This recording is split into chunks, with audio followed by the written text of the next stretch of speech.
It's the Thanksgiving edition of the Monthly Market Update, and I'm so grateful to all of you for causing Coldwell Banker Premier Realty to continue to thrive in this challenging and vibrant pandemic-filled world. Today, I look forward to adding continued logic to further explain a somewhat counterintuitive positive outcome for the Southern Nevada real estate market.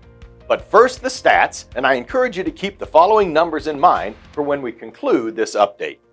The float of residential listings is the lowest it has been in over 18 months, and at 4878, there are 35% less homes on the market than this time last year. New listings taken in October were only 1,000 less than that float, and yet we're down 7.2% from last month, while new sales actually increased by 10% from September and were up 29% from October 2019.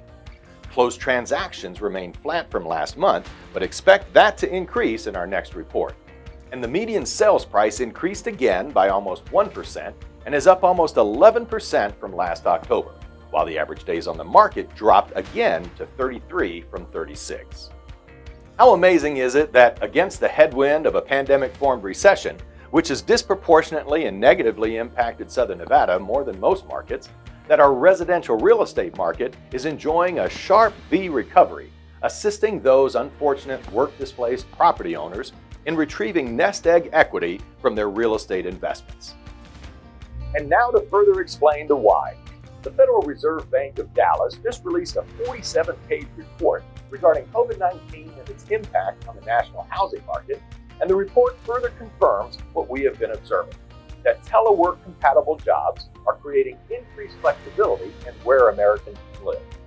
This flexibility has caused significant migration from urban communities to rural, but mostly suburban communities, which offer the urban amenities in a lower density and less expensive neighborhood.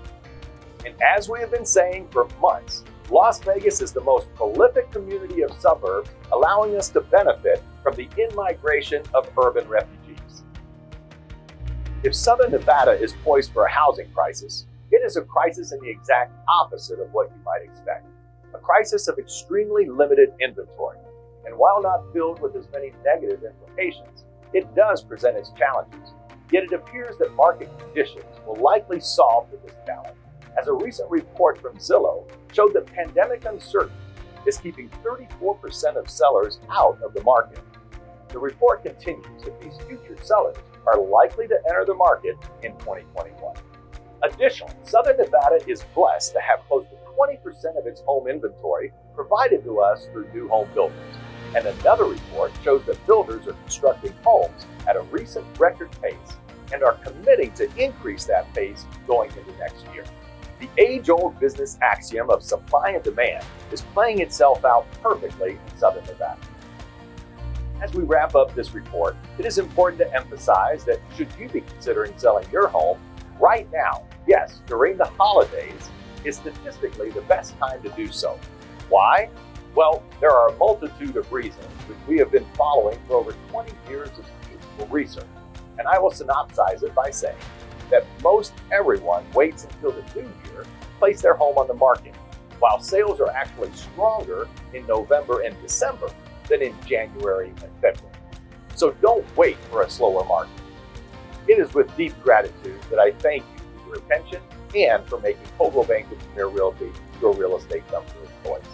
If you would like details on any of the items we shared today, please reach out to the sales professional who shared this report with you. It will likely be a very different Thanksgiving for us all this year, which might actually allow us to appreciate the true meaning of this holiday even more. Family. See you next time.